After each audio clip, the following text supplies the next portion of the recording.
क्लेशोऽधिकतरस्तेषाम् अव्यक्तासक्तचेतसाम् अव्यक्ता हि गतिर्दुःखम् देहवद्भिरवाप्यते. It is more difficult for them whose minds are fixed on the unmanifest. It's difficult for the embodied to obtain the goal of the unmanifest. So, he's discussing the difference between form worship and formless worship.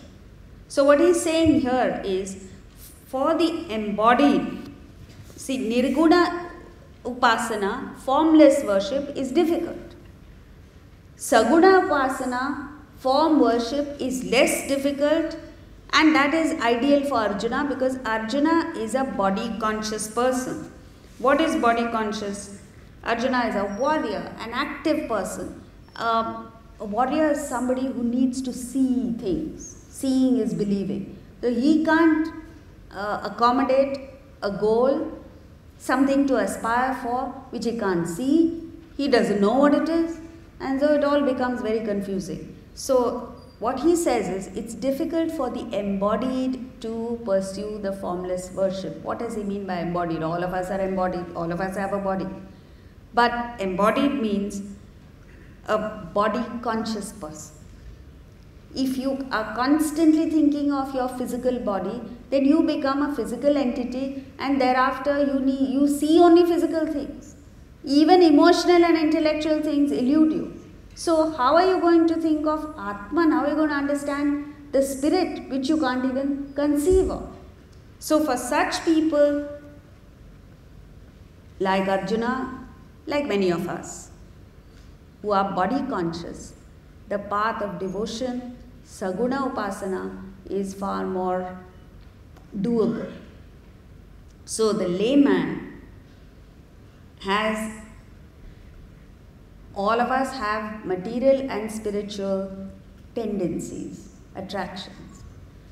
But the lay person, a body conscious person, has more material, is grounded in the material. And so he finds it difficult to take off into subtler realms. For him, Saguna Upasana is better. See, it's like this. If you want to climb a mountain, there are 3 ways of approaching that mountain. Nowadays, even if you want to go to Vaishno Devi, there are 3 methods. Any place of pilgrimage. One is the traditional method is there are steps, and you physically climb the steps one by one and get to the place of pilgrimage.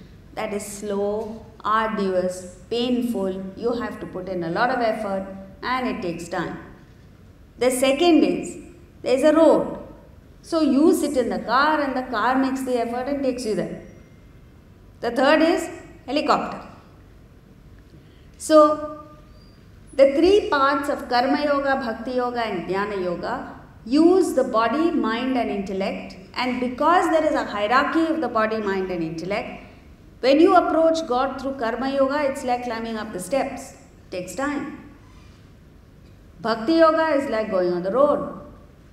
Jnana Yoga is like taking off in a helicopter.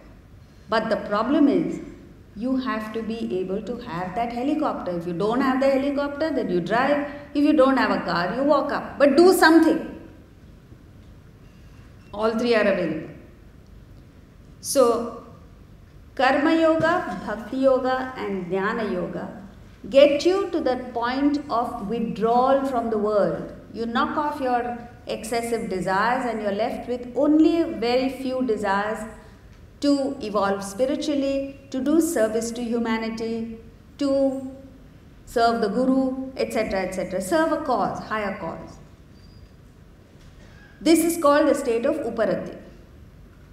After the stage of Uparati, you reach the stage of concentration called Dharana. And that stage, Dharana, is equated to form worship. The final stages of formless worship is meditation called Dharana. Now, Arjuna is at the Karma Yoga state. He is body conscious. And he wants to jump straight to Nirguna Upasana. which is meditation. So it's not possible. He has to go step by step, is what he's saying. So form worship is concentration on a larger canvas. Like a devotee gets extreme pleasure in listening to stories of Krishna's pranks, of how when the gopis were bathing in the river, he took away their clothes and teased them. Now for an intellectual person, he said, what kind of a story is this? How do I find inspiration from this? So an intellectual person asks questions. And when the questions are asked, you must be able to answer them. Otherwise, it doesn't mean anything to the intellectual. Whereas for an emotional person, anything that the Lord does is supremely enchanting for the person. So the focus is on a larger canvas. Whereas in the intellectual Jnana Yoga, it's sharp focus, single pointed concentration on a given mantra, on the ideas that we discussed yesterday. 2 verses we saw yesterday and all of us got hit for a 6. We just went over the head completely. So this is the thing, it's bullseye. Now what happens is, the more developed you are, the subtler you get, the more powerful your intellect is. An outstanding thing about the Indian culture and Indians is this capacity to question, capacity to adapt to changing circumstances, and creatively think of solutions to solve problems.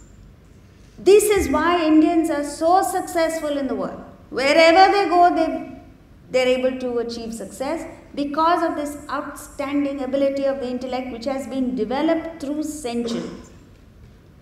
So you must make an effort to use that intellect. If you don't use that intellect, then we are worse than animals, because at least animals have physical strength. We don't even have that. We are masters of the universe, as it were, because of the power of the intellect. And this intellect needs to be developed. So as you develop this intellect, you get subtler, you are 10 steps ahead of competition. You're 10 steps ahead of the world. So nothing in the world phases you. Whatever problems come up, you find a way of getting around that problem. This is what, and besides of which, with a powerful intellect, with a subtle intellect, you're able to control your own desires, demands of the senses. You're able to control your own mind. You're able to organize your thoughts properly and activities properly and achieve success. But this most of us don't do today because we haven't developed this subtlety. So even if you want to achieve mere success, you need to be able to develop this subtlety, the ability to see things without waiting for it to manifest. You watch people, you are able to pick up the signals and continue with life ahead of everybody else, ahead of the world. So verses 6 and 7.